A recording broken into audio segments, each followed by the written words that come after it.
Oke, jadi saya lanjutkan tadi bagaimana pelaksanaan otonomi daerah dalam mendukung pelaksanaan good governance di Indonesia. Jadi sekali lagi kalau kita bicara good governance tadi adalah tata kelola, kalau otonomi itu kewenangan. Nah, harapannya karena sudah diberi kewenangan ke masing-masing daerah, maka tentunya harapannya tata kelolanya pun juga semakin baik, kan gitu.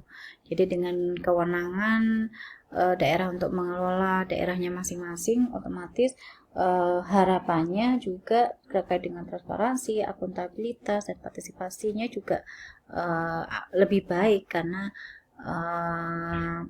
tuntutan untuk itu sangat besar gitu kan ya. Kemudian terkait dengan apa hubungan antara otonomi daerah dengan pembangunan, saya rasa hampir nyambung dengan pertanyaan nomor 1 ya. Apakah sistem desentralisasi di Indonesia sudah merata dan baik? Baik yang dimaksud adalah mensejahterakan rakyat. Jadi kalau kita katakan sudah baik atau merata atau belum, saya kira kalau merata belum ya, karena memang kita tidak bisa lah lihat semua kondisi di Indonesia ini semuanya maju semua gitu kan, belum, memang ya, saya rasa belum merata. Kalau dikatakan baik, kita sih saya rasa juga kalau dikatakan baik sepenuhnya juga belum, tapi menuju, kalau menurut saya setiap tahunnya sudah mengalami perkembangan menuju kebaikan seperti itu. Karena seperti tadi yang saya sampaikan bahwa sekarang masing-masing daerah berlomba-lomba untuk mengelola potensi daerahnya masing-masing. Apalagi ditambah dengan adanya APBDes itu ya, artinya dana desa yang diberikan pada desa itu kan, desa karena desa itu yang paling dekat dengan yang namanya potensi daerah, maka desa pun diberi kewenangan juga kan untuk melakukan mengembangkan potensi-potensi desa yang ada, seperti itu. Kemudian ada lagi, faktor apa saja yang menyebabkan ketidakmampuan pemerintah daerah dalam mewujudkan kesejahteraan masyarakat, padahal kewenangan otonomi daerah telah diberikan oleh pemerintah pusat? Kalau faktor saya rasa banyak ya. Satu, bisa jadi individu pemerintah kepala daerahnya yang kurang kompeten mungkin dalam mengidentifikasi potensi yang ada, karena memang saya rasa juga untuk mengembangkan daerah itu kan nggak hanya butuh power politik ya, tapi harusnya juga butuh yang namanya ide kreatif kayak gitu kan ya, yang visioner, yang ke depan. Masalahnya mungkin kalau menurut pandangan saya pribadi sih, mungkin sistem pemerintahan kita karena masih dilatar belakangi banyaknya kepentingan atau politik itu tadi, yang akhirnya orientasinya memang tidak ditujukan untuk kesejahteraan masyarakat, tetapi orientasinya akhirnya kan kembali pada diri sendiri. Saya rasa seperti itu ya, kembali ke individu lagi. Kemudian akuntabilitas keuangan, melaporkan 4 hal di mana akuntabilitas untuk efisiensi, kehematan, dan dalam operasional, maksudnya seperti aku jelaskan mungkin.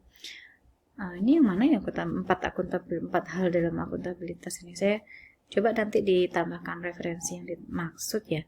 Tapi yang pasti namanya akuntabilitas itu karena diberinya kewenangan tadi, diberikan kewenangan penuh untuk mengelola sumber daya daerah atau potensi daerahnya masing-masing, tentunya bentuk tanggung jawabnya semakin besar. Tuntutannya untuk bertanggung jawab atas sumber daya yang dikelola itu semakin besar, kan seperti itu. Bentuk akuntabilitas itu ya macam-macam bentuknya ya. Ada yang bentuk akuntabilitas dalam hal melaporkan laporan keuangan, itu kan juga salah satu bentuk akuntabilitas yang dilakukan oleh pemerintah, kan seperti itu. Kemudian ada lagi strategi apa yang dilakukan oleh pemerintah daerah di Indonesia dalam meningkatkan kinerja pelayanan publik? Wah, ini kalau kita bicara strategi ya banyak ya strateginya. Tentunya harus, kalau yang pasti pemerintah harus mengeluarkan kebijakan yang memang arahnya adalah untuk meningkatkan pelayanan publik, atau tujuannya akhirnya artinya kebijakan itu dampaknya berasa di dalam kepada masyarakat gitu kan ya, artinya karena berarti artinya kan tergantung targetnya ya, saya rasa seperti itu. Dinamakan kinerja pelayanan publik ini kan ya tergantung ukuran untuk mengukur kinerjanya tadi, seperti itu. Kemudian di Indonesia akuntansi sektor publik dikatakan jauh lebih tertinggal dibandingkan dengan sektor swasta.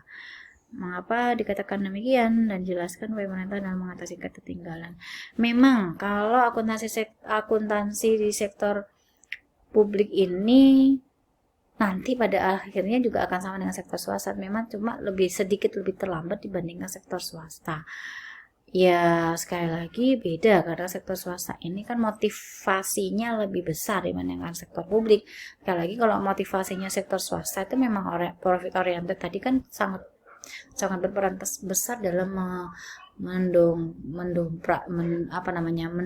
motivasinya untuk memperoleh profit tadi kan. Bedanya kalau sektor publik tadi akhirnya karena memang yang dilakukan bukan untuk mengejar profit, jadi kayak misalkan gini, pelayanan itu kan tidak ada targetnya, kamu melayani berapa orang nanti akan dapat fee lebih banyak gitu kan, tidak. Ya pokoknya memberikan pelayanan, ya pendapatan yang diperolehnya kan juga akan tetap sama kan, seperti itu. Beda dengan sektor swasta, misalkan dia mampu menjual banyak, misalkan sales ya, marketing, dia mampu menjual banyak, dia sesuai dengan target atau bahkan melebihi target, maka kan juga akan dapat bonus gitu kan ya.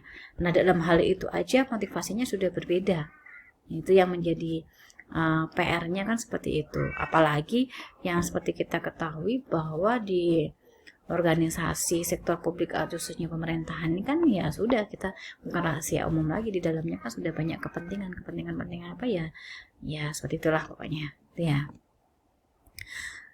Apakah dalam masa pandemi ini pendapatan dan otonomi daerah stabil? Kalau ini sih sudah jelas ya tidak stabil, karena banyak pendapatan itu yang terpending, khususnya karena pendapatan utama dari APBD atau APBN itu kan dari pajak, sedangkan pajak itu kan dari mereka yang berpenghasilan. Nah penghasilan ini sendiri pun juga cukup terganggu kan terkait dengan pandemi ini.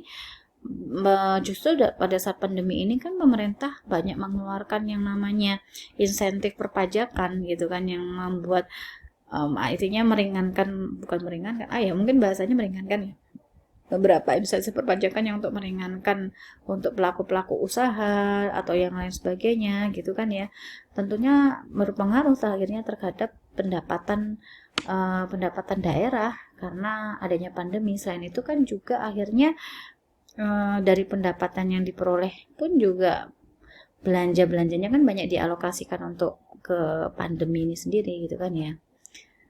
Oke, jadi menurut saya ini relatif lebih menurun. Kemudian pertanyaan berikutnya, karena yang kembali ke yang pertama tadi, kenapa menurun? Karena juga kalau Anda lebih gampangnya lihatnya ada defisitnya. Jadi defisitnya ini lebih meningkat, defisit meningkat itu kan berarti pendapatannya menurun, mungkin juga belanjanya akhirnya lebih banyak gitu kan ya, karena untuk mengatasi pandemi.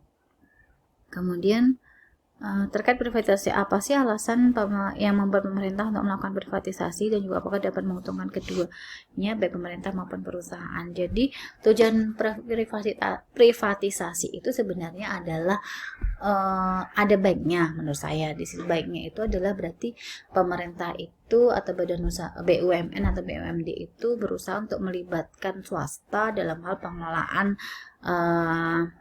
pengelolaan BUMN-nya. Artinya kalau ada campur tangan swasta ini kan kontrolnya lebih jelas gitu kan ya. Beda kalau BUMN itu murni dikuasai oleh negara, sedangkan seperti yang kita ketahui kan kalau murni dikuasai oleh negara kan berarti tidak ada kontrol dari luar, yang ditambah lagi bahwa di dalam pemerintahan kan banyak kepentingan. Saya rasa itu ya, jadi tujuannya untuk privatisasi saya rasa juga menguntungkan kedua belah pihak sebenarnya. Artinya swasta juga dia bisa terlibat andil dalam pengelolaan BUMN, artinya untuk ikut andil ini maksudnya adalah untuk mengontrol ya. Kemudian BUMN-nya pun harapannya kan dia semangat motivasinya untuk mencapai profitnya kan juga semakin tinggi. Meskipun seperti yang kita ketahui mungkin BUMN saat ini kan ya itu juga ya tidak terlalu berkembang, hanya BUMN tertentu saja kan ya. Kemudian itu harapannya menguntungkan kedua belah pihak. Seperti itu ya, saya rasa untuk pertanyaan diskusi hari ini yang bisa saya tambahkan. Terima kasih.